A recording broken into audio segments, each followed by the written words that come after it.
দর্শক আপনাদের সবাইকে শুভেচ্ছা এবং স্বাগত। দৈনিক জনকণ্ঠ ডিজিটালের আয়োজনে সপ্তাহের বিশেষ অনুষ্ঠান স্বপ্নবাজ, দেশের নানান সেক্টরের উদ্যোক্তাদের নিয়ে বা বলা যায় যারা স্বপ্নবাজদেরকে নিয়ে দৈনিক ডিজিটালের সপ্তাহের বিশেষ অনুষ্ঠান স্বপ্নবাজ। এই অনুষ্ঠানে আমরা চেষ্টা করি দেশের নানা সেক্টরে যারা সর্বাগ্রে, যারা সাহসের সাথে ভূমিকা রেখে দেশের আর্থ এবং সামাজিক উন্নয়নে কিছুটা হলেও মাত্রা যোগ করেছে, সেই সব স্বপ্নবাজদেরকে নিয়ে আমাদের এই অনুষ্ঠান। আজকের আমাদের এই অনুষ্ঠানে উপস্থিত আছেন বাংলাদেশের অত্যন্ত সুনামধন্য একে প্যাকেজিং এবং একে ফার্মের founder and CEO Afroza Sharmin Asha. আমরা ওনাকে স্বাগত জানাতে চাই। কেমন আছেন আপা? আলহামদুলিল্লাহ, আপনি ভালো আছেন? অনেক ভালো আছে। আমরা অনেকেই আপনাকে চিনি এবং সোশ্যাল মিডিয়া বেশ আপনারা অ্যাক্টিভ এবং বিভিন্ন ধরনের ইভেন্টে আপনারা অ্যাক্টিভ থাকেন। ধন্যবাদ। একটু পেছনে যেতে চাই, শৈশবটা কেমন কেটেছিল, কোথায় বড় হয়েছিলেন, একটু পরিচয়টা। শৈশব খুবই সাদামাটাভাবে কেটেছে আমার জন্ম এবং বেড়ে ওঠা দুটোই ঢাকাতে, স্কুল কলেজ ভার্সিটি সবই ঢাকাতে। আর পারিবারিকভাবে বলতে গেলে আমি কুমিল্লার মেয়ে। আমার বাবার বাড়ি কুমিল্লা, শ্বশুর বাড়িও কুমিল্লা। ইন্টারেস্টিং। এবং দুঃখের বিষয় হচ্ছে যে এখন আসলে আমরা সবাই ঢাকামুখী, তো শেকড়ের সাথে একটু যোগাযোগটা কম। তারপরও চেষ্টা করি যতটুকু সম্ভব আমরা শেকড়ের সাথে জুড়ে থাকার চেষ্টা করি। এই তো। ওকে, নাইস। তবে এই যে এই পথটা প্যাকেজিং, প্রিন্টিং এই সলিউশনে এই জায়গাটা আসাটার রাস্তাটা কেমন ছিল, কিংবা কখন মনে হয়েছিল এই দিকটা যাওয়া উচিত? আচ্ছা, এটা আসলে খুব ইন্টারেস্টিং একটা স্টোরি। আমি গ্র্যাজুয়েশনের পরপরই একটু ব্রেক নিয়েছিলাম। জিনিসটা হচ্ছে ফ্যামিলি ব্রেক যেটাকে বলতে হয়, বিয়ে, বাচ্চা, সংসার সব কিছু নিয়ে। তারপর যখন চেষ্টা করলাম যে এখন আসলে আমার নিজে কিছু করা প্রয়োজন, যথেষ্ট ব্রেক নেওয়া হয়েছে, তখন আমি খুঁজতে শুরু করলাম যে কোথায় কাজ করলে আমার জন্য বেটার হবে বা আমার ইচ্ছাটা কোথায়।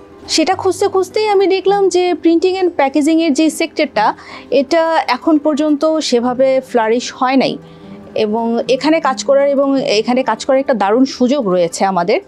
তো সেভাবেই সেই পথ ধরেই চলা। আস্তে আস্তে এখানে। শুরুটা কখন হয়েছিল, কত সালে? আমি 2018 সালে এই সেক্টরে কাজ করা শুরু করেছি এবং 21 সাল থেকে আমার নিজস্ব কারখানা এবং নিজস্ব মেশিনে আমি এটা ফুল সেটআপে কাজ শুরু করেছি। এবার আমরা একদম সরাসরি যদি বলি এরকম যে আপনার প্রতিষ্ঠান সম্পর্কে আপনি কিছু বলেন একদম ডিটেল। আচ্ছা, 2018 সাল থেকে যদিও আমার শুরু করা, বাট 21 সাল থেকে আমার ফ্যাক্টরি প্রতিষ্ঠা করেছি। একে প্যাকেজিংটা শুরু হয়েছে আগে? জি, আমার একে ফার্ম শুরু হয়েছে 2021 সাল থেকে। আমাদের এই মুহূর্তে সর্বমোট 4টি মেশিন আছে, 2টো ছাপা machine, lamination machine, cutting machine এবং আইলেট মেশিন। আমার নিজস্ব একটি পেপার শপিং ব্যাগ বাইন্ডিং কারখানা আছে এবং আমার এই মুহূর্তের ফোকাসড আইটেম হচ্ছে কর্পোরেট গিফট বক্সের আমার নিজস্ব সেটআপ আছে, নিজস্ব কারিগর আছে এবং এই তো আলহামদুলিল্লাহ এর মধ্যেই চলাচল। যেহেতু প্রতিষ্ঠান দুইটা, কোনটা আসলে কি করে? আচ্ছা, আমার একে প্যাকেজিং হচ্ছে আমার যে প্যাকেজিং সলিউশনটা সেটা দিয়ে কাজ করে, আর একে ফার্ম হচ্ছে এটা শুধু প্রেস নয়, এটাতে আপনার এর আন্ডারে ইভেন্টের ছোট ছোট কাজগুলো করা হয়। এখন পর্যন্ত আপনাদের এই প্রায় 8-10 বছর তো হয়েছে, নাকি 8 বছর তো হয়েছে? মোটামুটি 8 বছর হয়েছে প্রায়। এই সময়ে আপনাদের অ্যাচিভমেন্ট কি? আপনারা কোন কোন সেক্টরে কাজ করেছেন? আপনাদের যদি প্রোডাক্ট বলি, আমরা তো গিফট প্যাকেট বলেছেন, কর্পোরেট প্যাকেট, গিফট বক্স বলেছেন, এছাড়া তো যারা ই কমার্স ওয়েবসাইট নিয়ে কাজ করে তাদেরও তো নানান ধরনের প্যাকেট সলিউশনের সমস্যা হয়, প্রোডাক্ট। অবশ্যই। আপনারা আসলে কি কাজ করেন, টোটাল কোন কোন প্যাকেজগুলো নিয়ে এটা ডিটেল যদি বলতেন। এই মুহূর্তে আমরা প্রথম দিকে যখন কাজ শুরু করেছিলাম তখন ইন্ডিভিজুয়াল কাস্টমার আমাদের বেশি ছিল এবং এই মুহূর্তে এসে আজকে 2025-এ এসে আমাদের কর্পোরেট ক্লায়েন্ট বেশি এবং কর্পোরেট ক্লায়েন্টদের মধ্যে আমরা বেশ কিছু জায়ান্ট টেকের সাথে কাজ করছি। আর এছাড়া হোলসেল মার্কেটে আমাদের একটা ভালো চাহিদা আছে এসব প্রোডাক্টের। আমরা আসলে হোলসেল করতে বেশি আগ্রহী। এটা বাংলাদেশের বাজার কেমন? এটা বাংলাদেশে তো অবশ্যই চাহিদা আছে, আর প্যাকেট ছাড়া তো ডেফিনেটলি আপনি প্রপার ব্র্যান্ডিং করে আপনার প্রোডাক্টটা মার্কেটে সেল করতে পারবেন না। So ultimately it has a huge market in Bangladesh. শুরুটা তো সহজ ছিল না, অনেক প্রতিবন্ধকতা ছিল বাংলাদেশে। আমরা যদি প্রায়শই আমাদের কথা হয় যে ব্যবসায়িক ফ্রেন্ডলি পরিবেশ থাকে না অনেক সময়। অ্যাজ এ নারী, আমি নারী বলতে আপনাকে পার্থক্য করছি না, উই আর মানে আমরা চেষ্টা করি সবাই ভালো কিছু করতে, কিন্তু এই যে মানে আপনাদের বিজনেসের যাত্রাটায় কী ধরনের সমস্যা ফেস করতে হয়েছে, অবস্টাকলগুলো কী কী ছিল, এটা যদি একটু বলতেন। প্রথমেই বলবো প্রিন্টিং অ্যান্ড প্যাকেজিংয়ের এই সেক্টরটা সম্পূর্ণ একটা মেল ওরিয়েন্টেড সার্ভিস সেক্টর।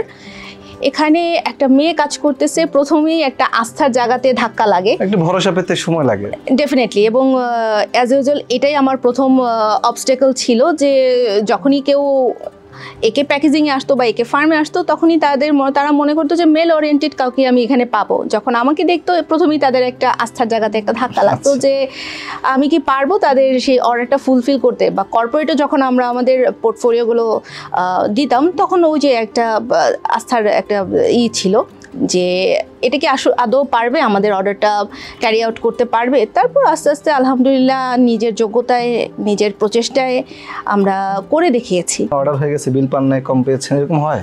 এটা তো মার্কেটের অ্যাজ ইউজুয়াল চিত্র, এটাই স্বাভাবিক চিত্র আমাদের। কেমন ছিল সেটা আসলে? এটা এখন পর্যন্ত বহাল তবিয়তে আছে, আমরা এই সার্কেলের ভিতর দিয়ে যাচ্ছি। এটা আমার মাঝে মাঝে হয় আর কি, কাজ করার পর টাকা পয়সা কম পাই। আচ্ছা, বাংলাদেশে আমরা জানি যে ব্যবসা করতে গেলে চাঁদাবাজি, রাজনৈতিক প্রতিহিংসা, এবং অনেক সময় দেখা যায় একটা ট্রেড লাইসেন্স করব কিংবা আমার একটা অন্যান্য ধরনের কাগজপত্রের প্রয়োজন হতে পারে। সেই সব আমলাতান্ত্রিক জটিলতায় পড়েছেন কিনা, যেটা খুব মনে পড়ে, কিংবা এই জায়গায় আপনার কোনো নোট দেওয়ার আছে কিনা? কিছু জটিলতা তো ডেফিনেটলি আমাদের এগুলো হ্যাসেল ভোগ করতেই হয়, তবে না আলহামদুলিল্লাহ এই জায়গাগুলোতে আমি বলার মতো সেরকম অবস্টেকল ফেস করি নাই। এই জায়গাগুলো আমার স্মুথলি হয়ে গিয়েছে। ওকে, আচ্ছা, এবার একটু যদি বলি বাংলাদেশের এই প্যাকেজিং সলিউশন, প্রিন্টিং সলিউশন, আমরা বলতে প্রিন্টিং বলতে একটা সময় আমরা গ্রাফিক্স বুঝতাম, তাই তো? গ্রাফিক্স বলতে আচ্ছা যে কিনা ফটোশপের দোকানে গিয়ে একটা বলছে ভাই এই বলেন, একটা ব্যানার বানায় ফেলছে, পোস্ট হয়ে গেছে, প্রিন্ট হয়ে গেছে।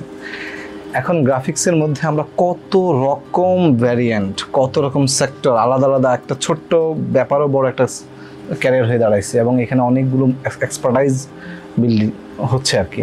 তো সেই জায়গায় এই প্যাকেজিং সলিউশন, প্রিন্টিং সলিউশন এই কাজ করতে গিয়ে আপনার কাছে কি মনে হচ্ছে বাংলাদেশটা আসলে আমরা আসলে কতটুকু অ্যাডাপ্ট করতে পারছি, এই ক্ষেত্রটা কতটুকু বড় হয়েছে, এখানে যোগ্য মানুষ কেমন আছে কিংবা চাহিদা কেমন আছে, ডিটেল এই সেক্টরটা নিয়ে যদি একটু বলতেন।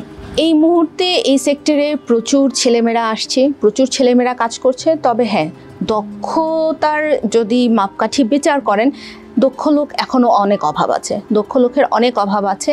আর প্রিন্টিং সেক্টরে গ্রাফিক্স ডিজাইনারদের চাহিদা সবসময়ই ব্যাপক, এবং এটা আমাদের জন্য আমাদের মানে গ্রাফিক্স ডিজাইনাররা প্রিন্টিং সেক্টরের একটা অনবদ্য একটা জায়গা, প্রাণ শক্তি বলা যায়। ওদেরকে ছাড়া আমরা আসলে আমাদের কাজগুলোকে এটা শেষ করতে পারবো না। কিন্তু এই জায়গাতে দক্ষ লোকগুলোর খুবই অভাব, এবং আশা করছি যে আস্তে আস্তে এই জায়গাটাকে আমরা আরও সমৃদ্ধ করতে পারবো, আরও ছেলেমেয়েরা আসবে এই জায়গাতে কাজ করার জন্য। Let's see. আপনারা যখন হায়ার করেন, মানে যখন নিউ কামানদেরকে হায়ার করেন কিংবা যারা এক্সপার্টাইজ, আপনি সবসময় তো আর নিউ কামানদেরকেও নেন না, অভিজ্ঞদেরকে নিতে হয়। অভিজ্ঞদেরকে নিতে হয়, কারণ কি থাকে, মানে আপনি কি দেখে নেন আপনার কোম্পানিতে, কি থাকতে হয়? প্রথমত হচ্ছে ওই যে অভিজ্ঞতা, এবং তার এই মুহূর্তে মার্কেটে কি ধরনের সুনাম আছে, কারণ এই সেক্টরটা না খুবই ছোট, খুব বড় কিন্তু না।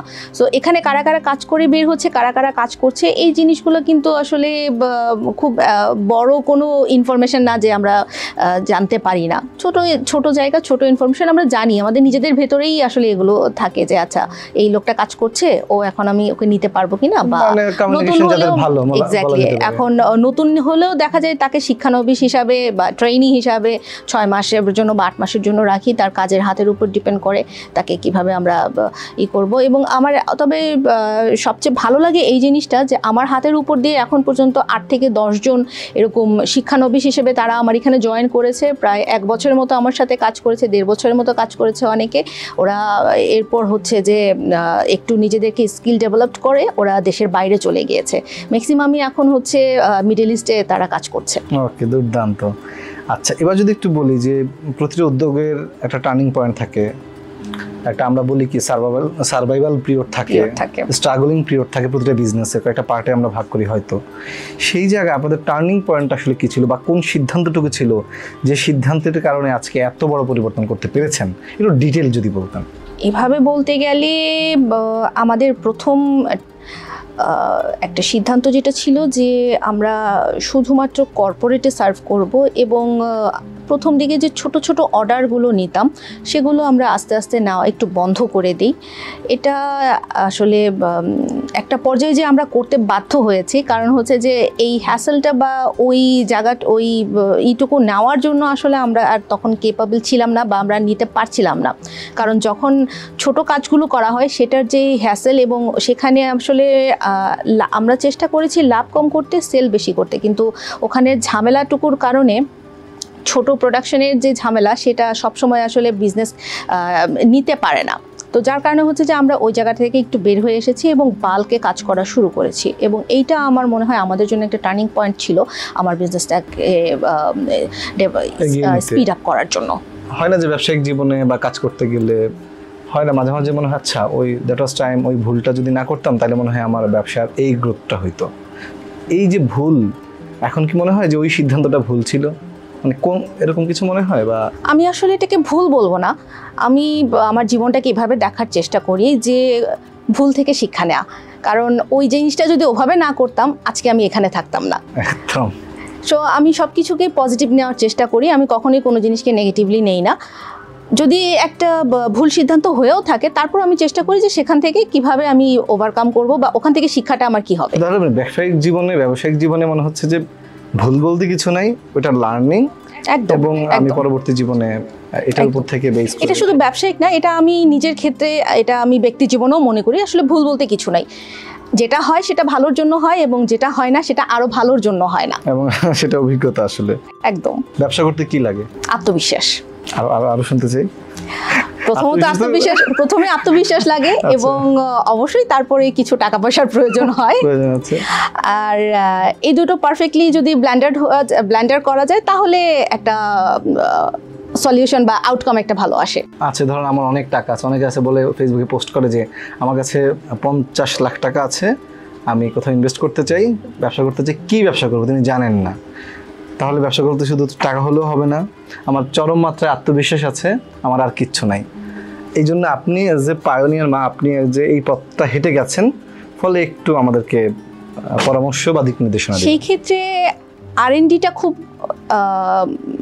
চমৎকারভাবে, বা R&Dটা একটু ঠান্ডা মাথায় একটু সময় নিয়ে সুন্দর করে করতে হবে, যে কোথায় আমার ইন্টারেস্ট আছে, কোন সেক্টরটাতে আমি কাজ করতে পারবো, কোন সেক্টরটা আমি বুঝি। কারণ যে জিনিসটা আমি বুঝি না সেই জিনিসটাতে আমি খুব বেশি দূর আগাতে পারবো না, যেই কাজটা আমি বুঝি সেই জিনিসটা আমি আসলে সুন্দর মতো করতে পারবো।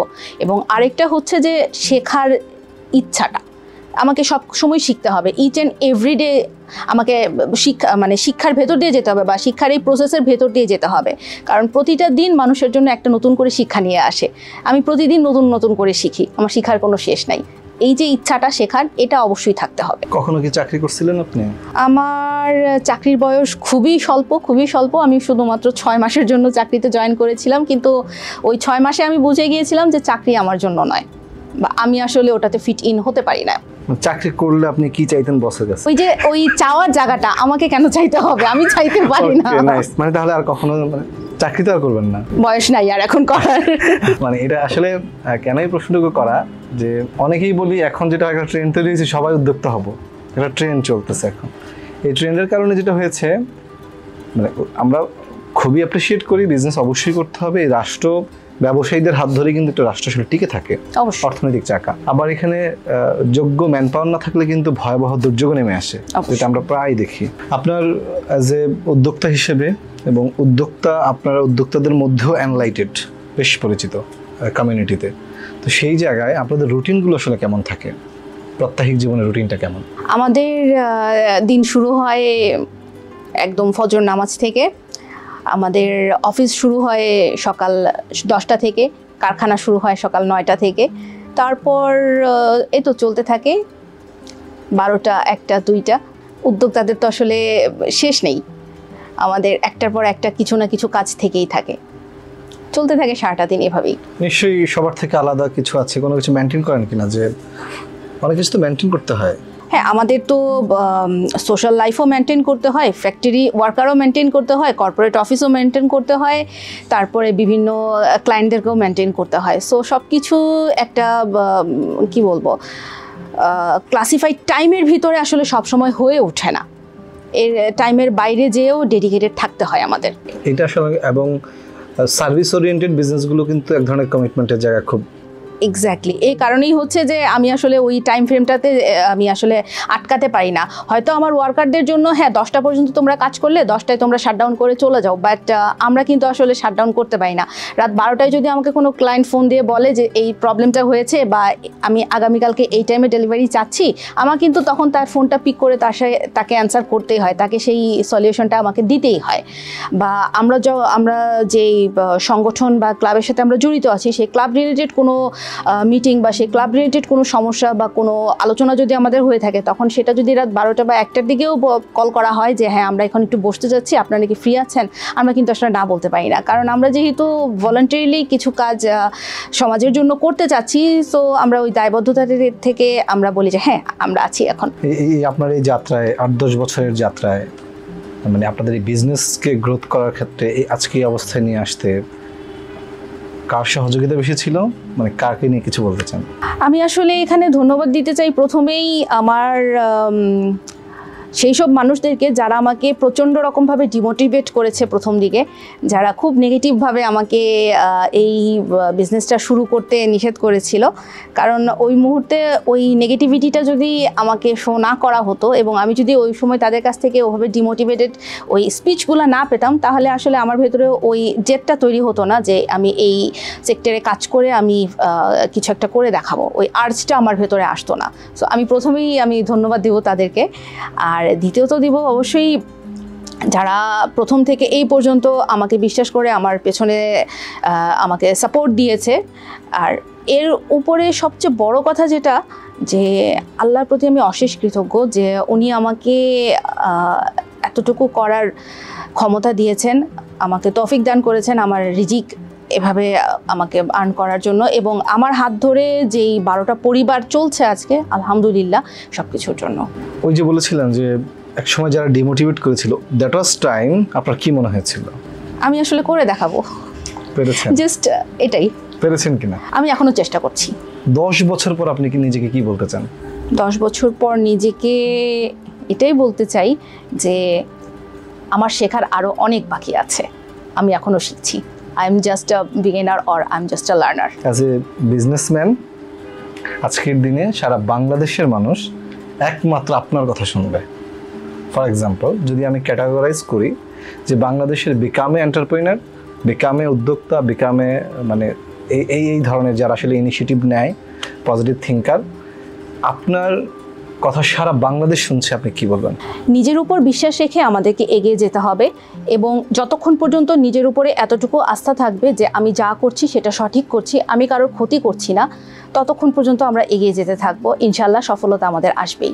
এমন কোনো কিছু কি আছে যেটা আপনি আপনার অডিয়েন্সদের, দর্শকদের, মানে সবাইকে বলতে চান? আমাদের মেয়েদের জীবনে অনেক ধরনের বাধা এবং প্রতিবন্ধকতার ভিতর দিয়ে আমরা প্রতিটা মুহূর্ত যাই। এই বাধা এবং প্রতিবন্ধকতাগুলো যদি আমাদেরকে একবার আটকে ফেলে, তাহলে আসলে আমরা আর কখনোই সেই গণ্ডি থেকে বেরোতে পারবো না। সেই গণ্ডি থেকে বেরোতে গেলে আমাদের প্রথমেই যেটা করতে হবে, এই প্রতিবন্ধকতাগুলোকে আমাদেরকে ছুঁড়ে ফেলতে হবে, এবং এর জন্য প্রয়োজন আমাদের কঠোর অধ্যবসায়, আত্মবিশ্বাস এবং নিজের প্রতি এবং উপরওয়ালার প্রতি এবং চরম একটা বিশ্বাস। এই বিশ্বাসের কারণে আমরা সামনের দিকে এগিয়ে যেতে পারবো ইনশাল্লাহ। নিশ্চয়ই, আমরা আসলে বিশ্বাস করি যে এই আত্মবিশ্বাসের মধ্য দিয়েই আমরা জাতি হিসেবে, যে বাঙালি, আমাদের ঐতিহ্য আছে, আমাদের সংগ্রামের ইতিহাস আছে, এবং আমরা বিশ্বাস করি যে তরুণ, নবীন এবং দীপ্তমান যুবকদের হাত ধরেই একদিন এই আমাদেরই সোনার দেশ একদিন পৃথিবীর দরবারে মাথা উঁচু করে দাঁড়াবে। এবং আমরা বিশ্বাস করি এই যারা উদ্যোক্তা, যারা স্বপ্নবাজদের সেই স্বপ্ন যারা ধরে আঁকড়ে নানান প্রতিঘাতের মধ্য দিয়ে যারা এগিয়েছেন, দেশের আর্থসামাজিক উন্নয়নে বিভিন্নভাবে ভূমিকা রেখেছেন, এরকম মানুষদের হাত ধরেই আমাদের এই সোনার বাংলা আরও অনেক দূরে এগিয়ে যাবে, এমনই প্রত্যাশায় আজকের মতো এখানেই বিদায় নিচ্ছি। এতক্ষণ আপনাদের সঙ্গে ছিলাম আমি বেলাল হোসেন রাজু।